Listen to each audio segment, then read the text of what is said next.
eu vou ler para vocês um trechinho de Emmanuel. Já estou com saudade de ler o nosso Palavras de Vida Eterna. Ó, faz tempo que eu não leio ele aqui, ó, Palavras de Vida Eterna. Olha aqui, ó, Francisco Cândido Xavier, pelo Espírito de Emmanuel, nosso Emmanuel.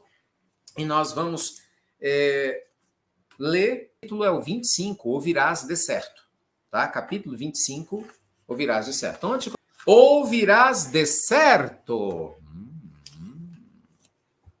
Marcos, capítulo 15, versículo 30.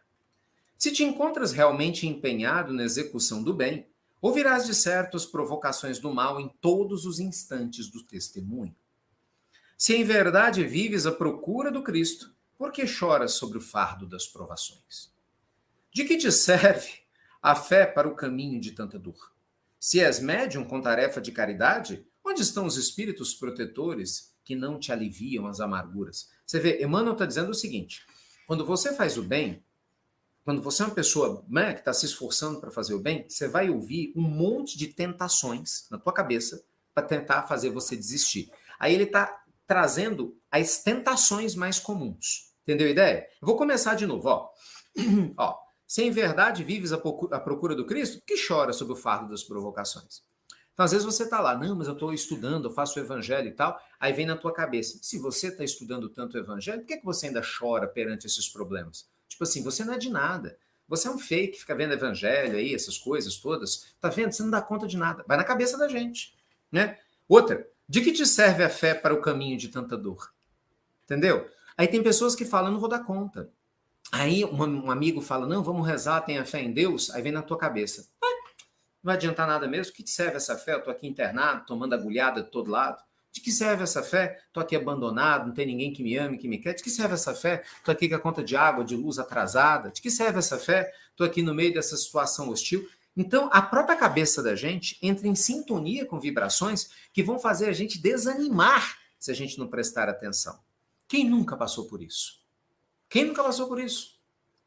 Se és médium com tarefa na caridade, onde estão os espíritos protetores que não te aliviam nas amarguras? Ué, você não é médium? Você não está aí se esforçando? Por que os espíritos não estão aí para resolver seus problemas? É a tentação, né? É a tentação de nos fazer desistir. É a tentação de nos fazer desistir. Registrarás interrogações como essas a cada passo. É necessário... Desculpa, pulei duas. Ó. Perdão. Volta. Se guardas confiança em Jesus, mostra-te livre dos obstáculos. Percebe? Você não confia em Jesus? Então se liberta. Se louvas o Espiritismo como doutrina da luz, por que te demoras na sombra das aflições? Registrarás interrogações como essa a cada passo. É necessário te reveles à altura do conhecimento superior com que a bondade divina te favorece, demonstrando que os princípios sublimes da tua fé não se movimentam na direção do conforto imediatista da carne, mas sim no rumo do burilamento espiritual pelos tempos afora. Vou ler de novo, hein? É necessário te reveles à altura do conhecimento superior com que a bondade divina te favorece, demonstrando que os princípios sublimes da tua fé não se movimentam na direção do conforto imediatista da carne, mas sim no rumo do burilamento espiritual pelos tempos afora. Olha o que Emmanuel está dizendo. Não é porque você estuda, não é porque você reza, não é porque você tem fé em Deus que você vai ter privilégios na Terra. É isso que ele diz aqui nesse parágrafo. Não é porque nós temos fé em Deus ou estamos aqui no Evangelho, né? Falando de Deus, né? Pensando, vamos vibrar para a humanidade, bora, né? Vamos ajudar a família, vamos. Não é porque você já tem um coração bom que você vai deixar de passar pelo que precisa, e eu também. Entendeu? Então nós não devemos, na lembrança profunda de Emmanuel, colocar, gente, a referência de paz verdadeira nos momentos transitórios da matéria. Porque, por vezes, na matéria, nós seremos desafiados na nossa confiança, na nossa estima, não é? A gente vai ser desafiado na nossa paz, na nossa saúde, nos nossos relacionamentos. Olha como isso é importante, né? Para ter uma fé sólida. Ensinarás com teu exemplo que o Evangelho não é oficina de vantagens na experiência material, mas sim um templo de trabalho redentor para que venhamos consertar a nós mesmos diante da vida eterna. Percebe? Então, assim, nós vamos mostrar com o nosso exemplo de perseverança e de fé que o evangelho não é uma busca de vantagens imediatas na terra, que nós estamos construindo uma alma iluminada para a imortalidade. Então, pensa o seguinte, o que você está fazendo agora para cuidar da sua alma, da sua família, do seu coração, vai te acompanhar, não é só agora, nessa semana, ou no próximo ano. É para a vida toda e para as demais que virão. Você entende isso? É uma visão muito ampla. O que o Espiritismo postula, e Emmanuel está lembrando, é isso. Quando você toma consciência que você é um ser espiritual criado por Deus, você tem início, porque você vem do Pai, mas não tem fim.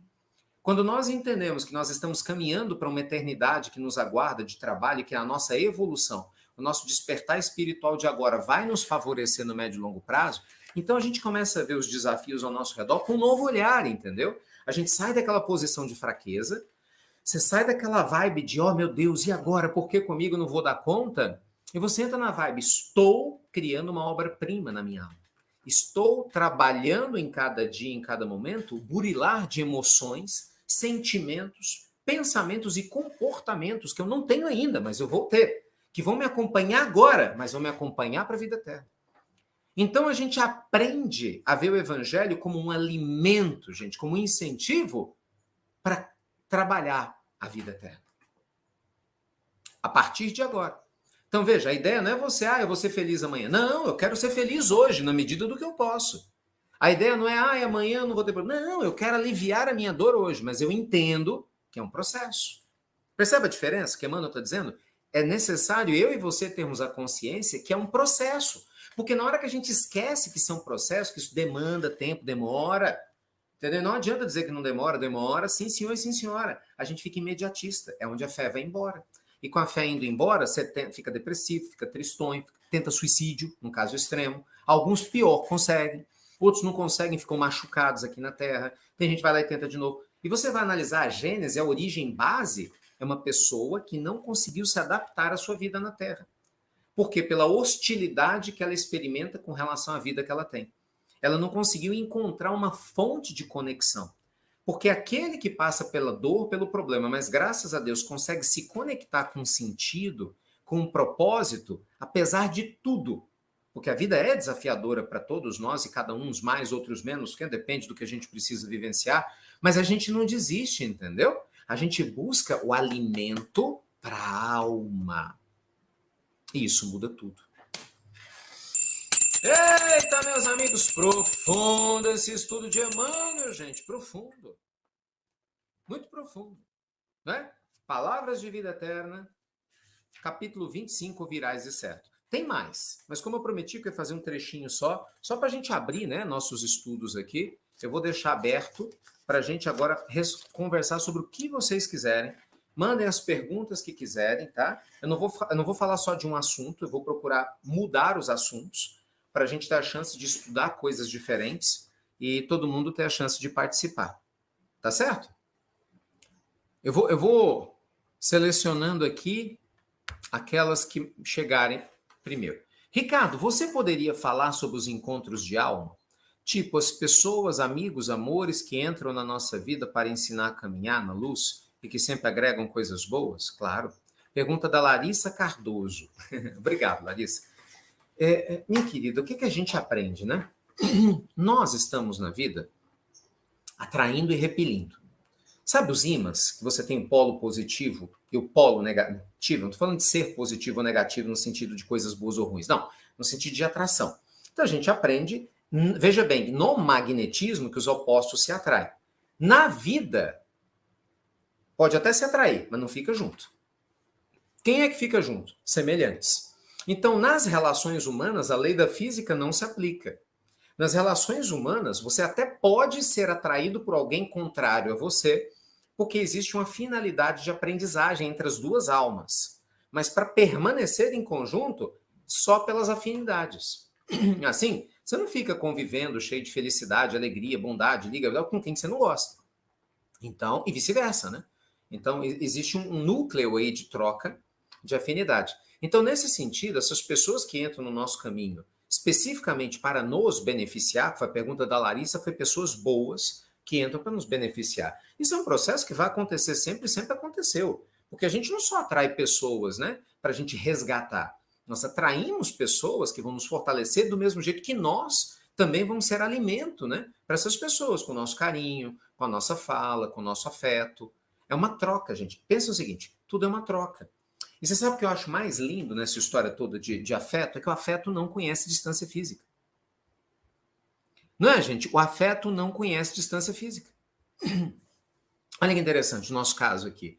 Gente, 99,9% de vocês eu não conhecia antes de começar a pandemia. E continuo sem conhecer fisicamente 99,85% de vocês. Né? Poucos eu já tive a alegria de ver em algum evento presencial ou encontrar na rua, mas a maioria eu não conheço. Mas eu acredito que nós temos um afeto verdadeiro aqui, porque eu venho para cá numa felicidade, Deus é testemunha disso, numa alegria, como se eu estivesse vendo você aqui, entendeu? Para mim, você está aqui na minha casa, no estúdio, tomando café. Nós estamos juntos aqui falando do Evangelho. E aí eu vejo os comentários de vocês, você me alimenta, não é? E aí eu te alimento, e nós todos estamos juntos. Então olha que coisa mais linda, né? É uma grande troca, é uma grande troca, é uma grande aprendizagem. Estamos todos juntos aprendendo a crescer, a evoluir, a despertar. Então é uma grande troca. E olha que interessante, o amor, ele vai além, né, das questões físicas.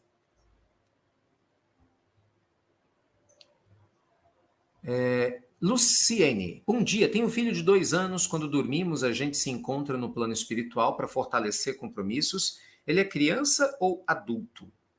Ficou meio confuso isso aí, hein? Outra pergunta, por que você não lê nada do Divaldo?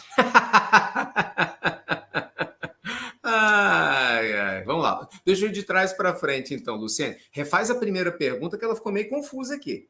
Né? Eu tenho um filho de 2 anos. Quando dormimos, a gente se encontra. É uma pergunta, então, né? Para fortalecer o compromisso, ou ele é criança ou adulto? Vamos lá, eu vou responder na medida do que eu entendi da tua pergunta. Se não for isso, aí você refaz ela aqui, se eu enxergar ela aqui no rol das perguntas, eu respondo de novo.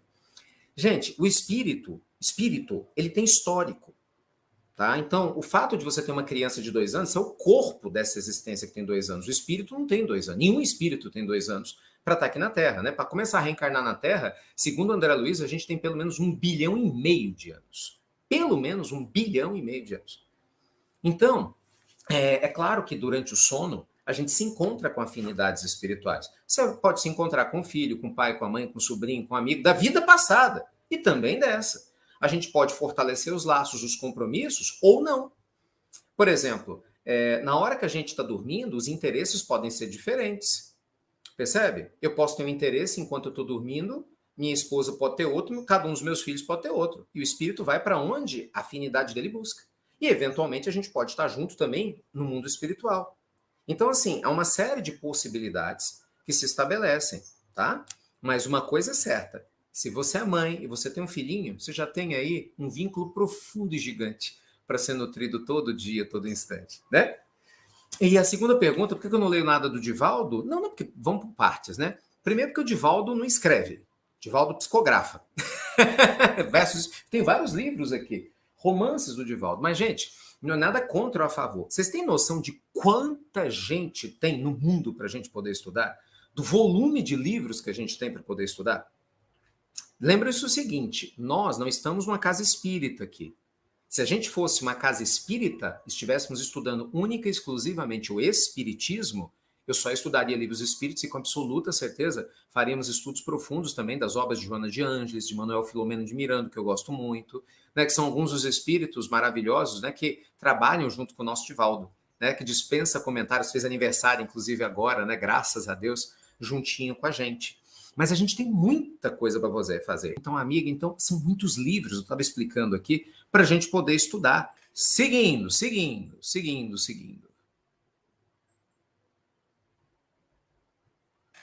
Ricardo, você poderia comentar sobre os mestres ascensos e a fraternidade branca? Obrigado, sim. A fraternidade branca, Alex, vamos lá. Tudo depende da abordagem que a gente vai fazer, né? Existem diversos possíveis entendimentos do que seria a fraternidade branca. Na realidade, a gente só vai saber ao certo quando desencarnar para ter essa certeza absoluta, né? Sabem, porque nós vamos perguntar na fonte, evoluindo para isso, é lógico.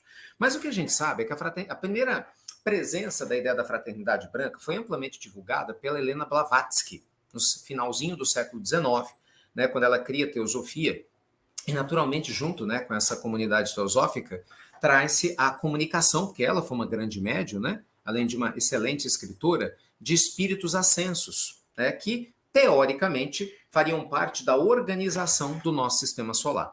Nós temos o nosso Emmanuel, que nos traz, sem entrar em detalhes de nomes, que nós temos a comunidade dos espíritos puros que coordenam o nosso sistema solar. Então, obviamente, muitas pessoas gostam de fazer uma livre associação entre uma coisa e outra. Ah, então essa comunidade dos espíritos puros seria a fraternidade branca? Pode ser que sim, pode ser que não. Né? Pode ser que esses espíritos puros estejam muito além do que a gente imagina dos mestres ascensos da fraternidade branca. Né? E pode ser que, por uma questão de nomenclatura, espíritos que fazem parte da fraternidade branca façam parte da comunidade dos espíritos puros. Então, a gente não pode afirmar com certeza, mas uma coisa é certa, né? Esses espíritos ligados à fraternidade branca seriam espíritos bastante iluminados, bastante evoluídos, ligados aos destinos do planeta Terra, se importando com os destinos evoluídos do planeta Terra, e cada qual já tendo até passado por experiências pretéritas aqui na Terra, e no mundo maior, já tendo essa evolução sido alcançada, trabalham em comum acordo para ajudar o nosso planeta a despertar, nosso planeta a evoluir e, na medida do possível, ajudar o cosmos a fazer o mesmo. Tá bom?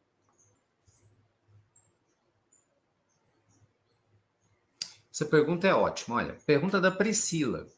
Ricardo, bom dia. Meu marido desencarnou tem 15 dias.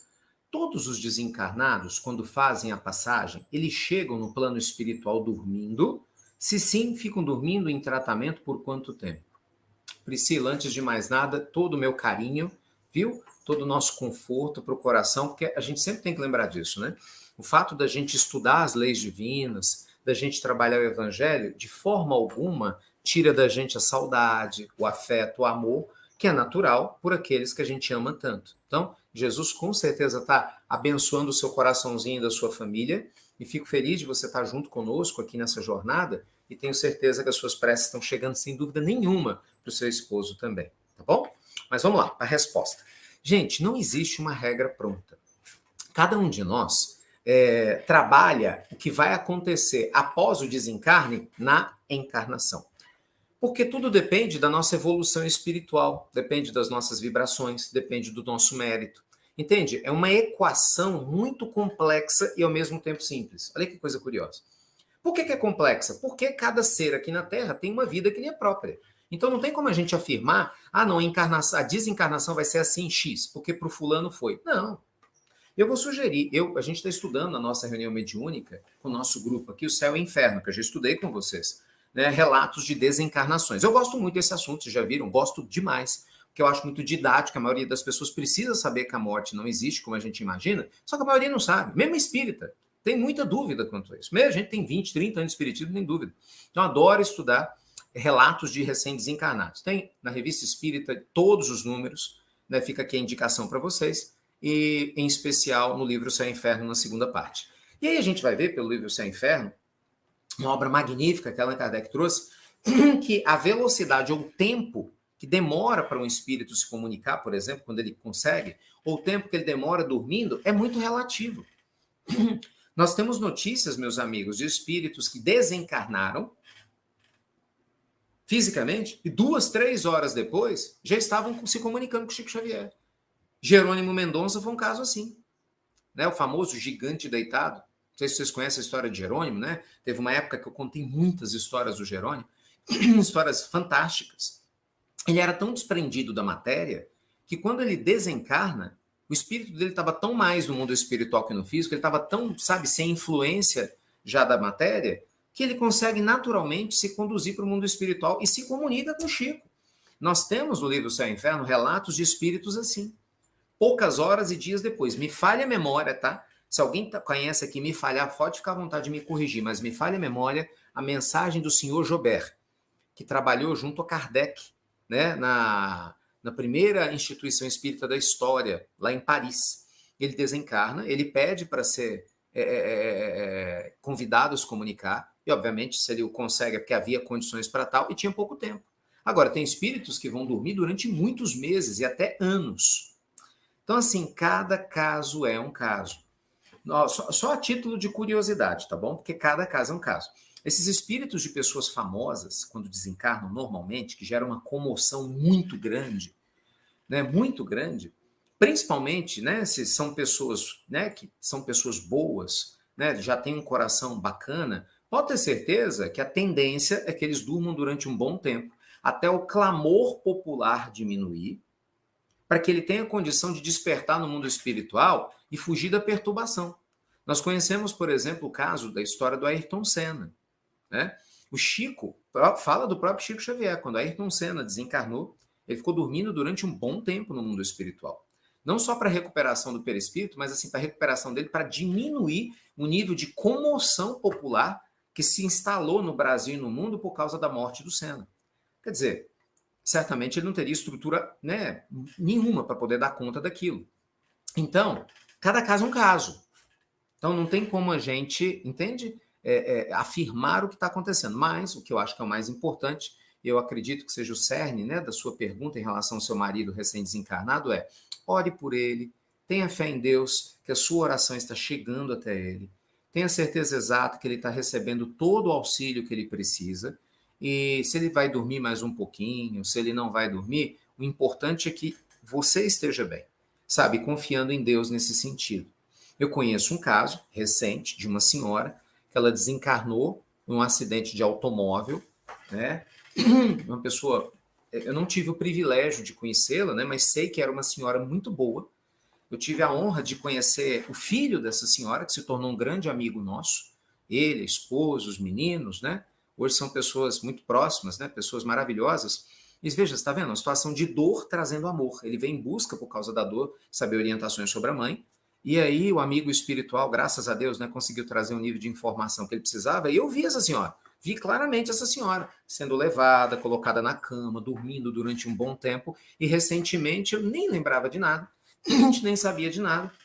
Houve um determinado contexto em que eu vi essa senhora andando. Assim, não na minha casa, né, mas no mundo espiritual. Na hora que o amigo espiritual estava cuidando dessa família, né, ele nem tinha perguntado nada, foi espontânea a visão. Ela acordou. E é assim que funciona, mas eu não sei. Não, tem mais de 2 meses. Eu acho que o acidente foi no final do ano passado. Nós também em maio, 6, 7 meses. Então, assim, meu pai ficou dormindo, pelo que eu saiba, mais de um ano, sabe? Nas câmaras de retificação para poder regenerar a estrutura perispiritual dele, né? Por algumas questões que ele tinha aqui na Terra. Então, assim, não tem regra. O importante é confia. Esse é o ponto que os espíritos sempre me dizem. Confia e que a gente aprende. Falo por experiência própria, não vou me furtar de compartilhar minhas experiências aqui, porque acho que pode ser útil para alguém, mas vamos falar acima de qualquer questão particular do ensinamento que chega do mundo maior. Confiemos. Tá bom? Confie, confie. Não se preocupe com o tempo, maior ou menor. Tenha certeza de que Deus está cuidando de quem você é. Opa, vamos lá. Ricardo, fala sobre o dízimo? Sim. Gente, o que é a ideia do dízimo, né? O dízimo é uma expressão que vem lá do processo bíblico, atrelado à ideia de dízimo, né? É uma parte do seu salário, como sendo ofertado a Deus e endereçado aos pobres como uma forma de gratidão, né, por tudo o que a gente recebe e, consequentemente, uma forma de compartilhar materialmente com quem tem menos. Bem, o dízimo é fonte de polêmica. Eu, honestamente, creio que nem por causa do dízimo, mas pela forma como, infelizmente, algumas pessoas manipulam a ideia do dízimo. Então, vamos separar as duas coisas? Eu vou separar essa resposta do dízimo da seguinte forma, né? O que eu acho, e o que o mundo espiritual mostra sobre você se importar em doar materialmente algo a alguém. Ponto. E 2, a forma como isso é feito. Ok? Gente, independente se você está ajudando com 1/10 do seu salário, 1/100, 50%, 60%, 70%, é lógico que é fundamental que nós tenhamos compaixão com todos os seres. Todos nós devemos fazer isso. Nós temos um dever espiritual, porque nós somos irmãos. A gente vive numa trajetória terrena hoje em que, num momento, a gente pode estar tendo a condição física de trabalhar, de ter uma vida estável, no outro não. E senão, nessa vida, a gente pode voltar numa outra com dificuldade gigantesca. Então, imagina só, se eu e você estivéssemos passando por uma necessidade de pedir alimento, de precisar de dificuldades, você não ia querer que alguém te ajudasse? Te auxiliasse? Uma instituição, uma ONG, não importa, uma pessoa. Então, a doação material, ela é importante, sim, e a gente tem que acabar com essa hipocrisia de achar que não. Claro que ela é importante, óbvio.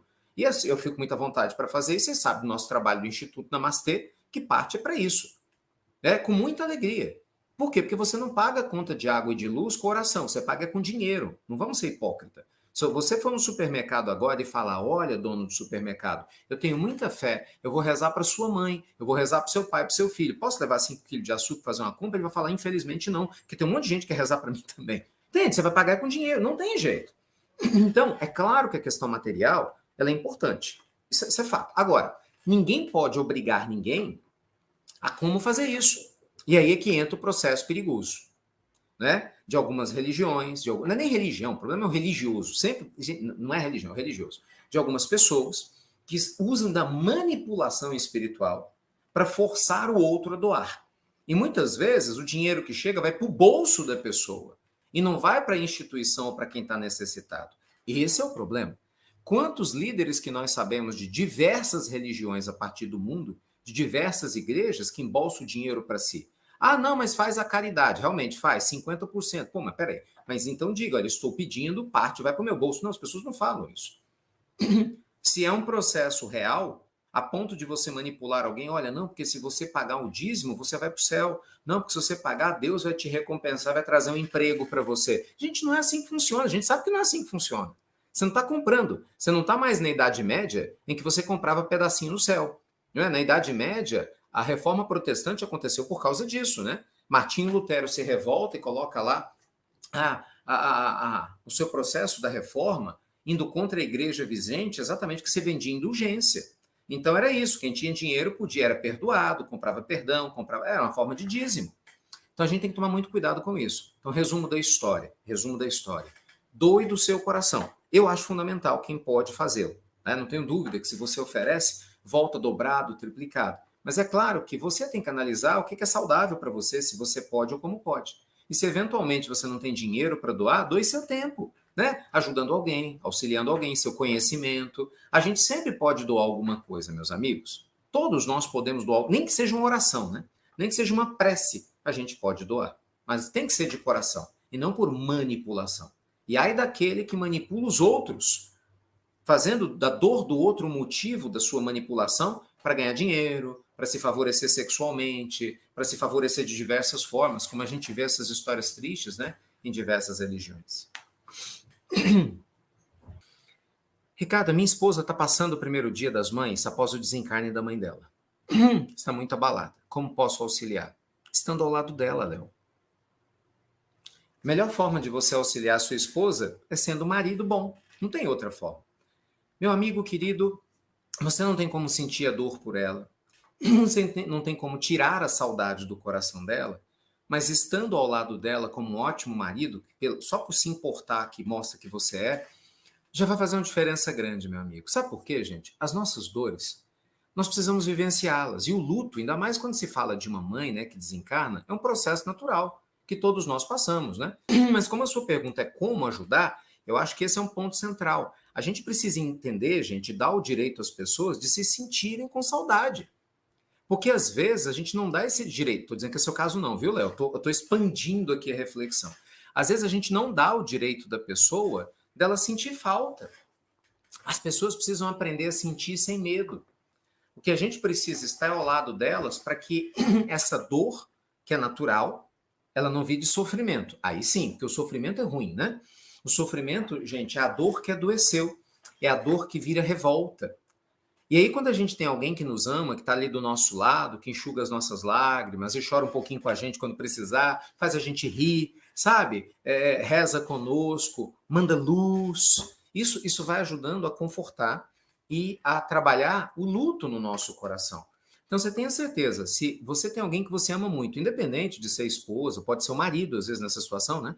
Um amigo ou amiga sua, Não queira tirar a dor do coração do outro, fingir que ele não está sofrendo. Deixe, a pessoa tem o direito, ela precisa, sabe, lidar e desenvolver esses anticorpos, não tem como. Chore, não tem receio de chorar. Agora, fique ao lado da pessoa, entendeu? Para que ela saiba que ela não está sozinha. É como uma chuva forte. Tá dando a chuva, deixa a água cair, mas daqui a pouco o céu estia e a vida vai continuar. Porque isso é fundamental para todos nós. Tá bom?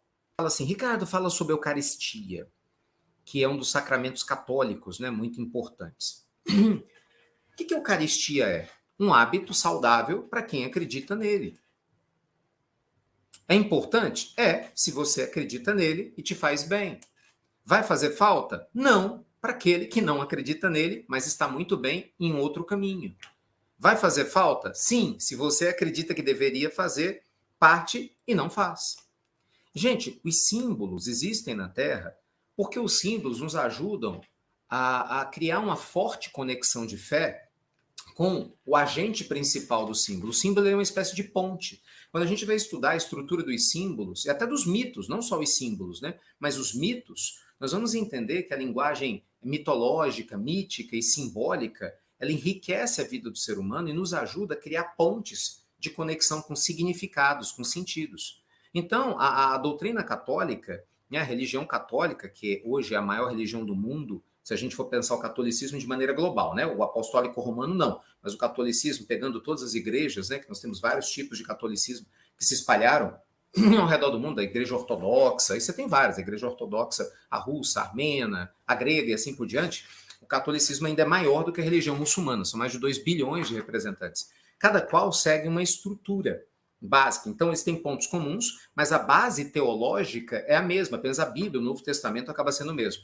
E o que acontece? Para os seguidores de qualquer religião, seus símbolos são importantes. A mesma coisa que você me perguntar, o que você acha de parar para poder rezar 5 vezes por dia em direção a Meca? Bem, eu, Ricardo, não tem sentido nenhum, eu não sou muçulmano. Eu não tenho nenhuma necessidade de fazer isso. E me sinto extremamente conectado com Deus, com a forma de viver que eu tenho, entendeu?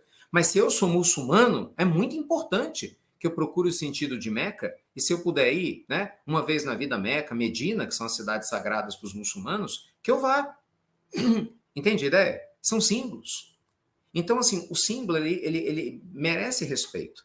Mas uma coisa eu garanto a vocês, à medida que o tempo vai passando, você vai diminuindo a necessidade de símbolos, porque você vai entrando em contato com a essência, não é? E cada vez mais você vai se sentindo perto de Deus e Ele de você, sem que muitos símbolos sejam necessários para que isso aconteça. Mas esse é um processo, gente, que pertence a cada um, e cada um deve seguir o seu caminho e se sentir feliz. Então, se algum católico vier me perguntar, o que você acha? Você acha que eu devo batizar meu filho? Você é católico? Eu vou perguntar. Sou. Você gosta da ideia do batismo? Gosto. Batize? Lógico. Agora, se você, por exemplo, chega assim, você acha que eu devo batizar meu filho? Depende, qual que é a sua religião? Não tenho nenhuma. Você sente falta? Não. Então não batize, ué. É muito lógica a sensação. Ah, mas se no futuro fizer falta? Ué, como vai fazer falta? Em quê? Você acha que Deus vai amar menos o seu filho porque não batizou? Não tem a menor lógica isso. Você vai na prisão, tá cheio de assassino, inclusive muito psicopata que é batizado. Não adiantou nada. Entendeu? Então não é batismo que resolve ou deixa de resolver. É a conduta da pessoa, concorda? Não é sobre ter ou não ter batizado. Ah, mas e se meu filho no futuro quiser ser batizado? Ótimo, ele vai e batiza, simples. A escolha dele. Agora, não, você é católico, você é evangélico, você tem a necessidade de ser batizado na igreja. Meu filho, vá. Entendeu? Não tem problema nenhum. Ah, não, mas eu sou budista e eu preciso ter os símbolos do Buda. Vá. Ó, só para vocês terem noção, com o maior carinho do mundo, eu tenho um monte de coisas aqui. Eu não comprei nenhum, isso aqui tudo me deram.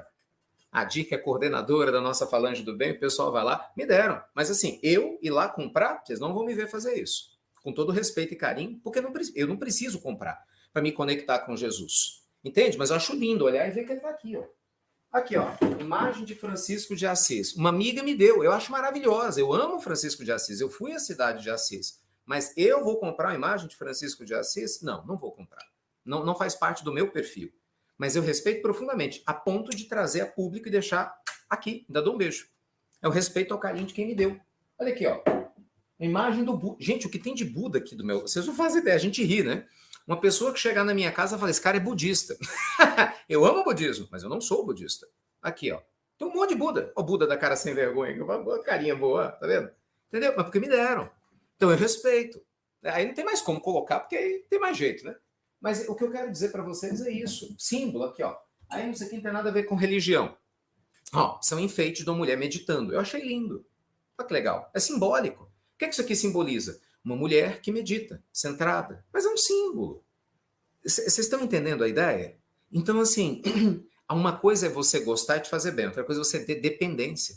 Eu vejo pessoas que usam patuás, não é? Nossa Senhora, cadê minha corrente? Eu tô sem minha corrente, meu Deus do céu, agora que eu tô sem minha corrente, eu vou ter um acidente. Não, né? Me deram uma corrente um tempo atrás, eu uso uma corrente bonita, linda. Eu ganhei isso aqui, um presente lindo, maravilhoso, de uma pessoa que eu aprendi a amar muito. Lindo! Eu uso, tá aqui, acho muito legal, recebi com carinho, né? Mas assim, se não tiver corrente, minha vida não vai mudar em nada. Continuo me sentindo protegido do mesmo jeito, com ou sem corrente. Ah, porque tem a fitinha do Senhor do Bonfim. Nossa, porque quando arrebentar, vou ganhar 3 desejos. Legal, se você acredita nisso, isso te faz bem, isso é uma bênção para você. Use 3 fitinhas do Senhor do Bonfim. Mas eu não preciso da fitinha do Senhor do Bonfim para saber que eu co-crio. E que eu sei que eu vou colher o que eu planto, de bom ou de ruim. Percebe a ideia? Então, assim, uma coisa é você ter símbolos que te fazem bem. Outra coisa é depender deles. São coisas diferentes. Bem diferentes. Né? Eu tenho símbolos, no meu caso aqui, que eu gosto muito, mas não dependo de nenhum deles para me conectar com Deus. Absolutamente nenhum deles. Já tem gente que depende. Se a pessoa não tiver, ela se sente desprotegida, ela acha que vai dormir mal, acha que alguém entra no quarto dela, ela acha que o demônio vai aparecer, ela, sabe, tem mesmo, tem gente que acredita muito nisso. Né? Ah, meu Deus, eu vou ficar doente. Aí, tá vendo? Fulano deixou de usar, ficou doente. Aí, Beltrano tá duvidando de tudo. Então, utilize o que te faz bem. Deus, garanto a você, meu filho, Deus não está preocupado com isso. Sabe, se você usa símbolo, não garante. Pode ter certeza, o Senhor da vida está só te olhando pela lei divina que tipo de alma você está se tornando. Só isso. Garanto a você que tem um monte de gente nas prisões. Vou voltar nesse exemplo. Um monte de gente que faz um mal danado para a humanidade ainda. E tem um monte de símbolo. Todo tatuado, todo cheio de berego-dego, todo cheio de negócio. Isso não impediu nada. Tem pessoas que não têm símbolo nenhum e são pessoas maravilhosas. Entende? Então não é o símbolo que determina o ser humano. É o ser humano que determina o símbolo. Tá bom? Ficou claro? Então, sempre com muito amor, com muito carinho, com muito respeito. Então, veja o que traz paz ao seu coração. Essa é a nossa sugestão, né? E siga. Eu respeito todo mundo, gente. Eu acho que isso é muito importante, né? Do mesmo jeito que, obviamente, eu gostaria de ser respeitado nas minhas escolhas, eu respeito as escolhas das outras pessoas também.